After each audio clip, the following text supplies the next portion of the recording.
On est en train de fustiger toute manipulation et utilisation des enfants dans les manifestations publiques, mais aussi dans des activités à caractère politique.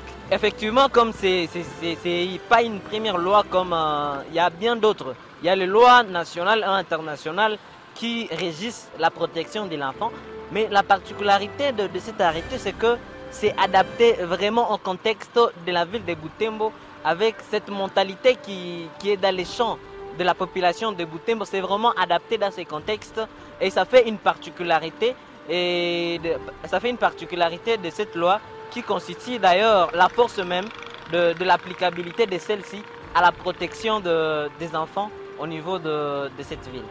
Les leaders politiques qui sont souvent dans cette erreur-là, il y a aussi les partis politiques que nous allons aussi sensibiliser pour que ces partis prennent conscience de la place de l'enfant. Ils doivent comprendre que la place de l'enfant n'est pas dans la rue, n'est pas dans la campagne électorale, c'est plutôt dans sa famille, mais aussi à l'école. Nous savons, l'année 2023, c'est une année électorale pour le citoyen, mais pour les enfants, c'est une année qui présente beaucoup de dangers de la manipulation et de l'utilisation. Au-delà de manifestations, au-delà des mouvements politiques, aujourd'hui, les enfants sont utilisés aussi dans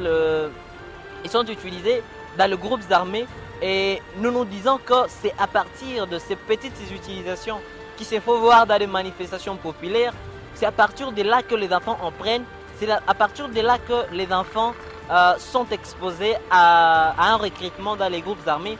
Et donc ceci est un combat non seulement de l'utilisation des enfants dans les manifestations publiques, mais aussi un combat contre le recrutement et l'utilisation des enfants dans les groupes armés. Les parents également doivent nous aider chaque jour qui passe. Assurez-vous comment est-ce que mon enfant a passé la journée, où est-ce qu'il a été, quelles sont les activités que mon enfant a effectuées pour ne pas les laisser exposer au quotidien à tout ce qui est danger autour des enfants aujourd'hui dans les contextes de sécurité.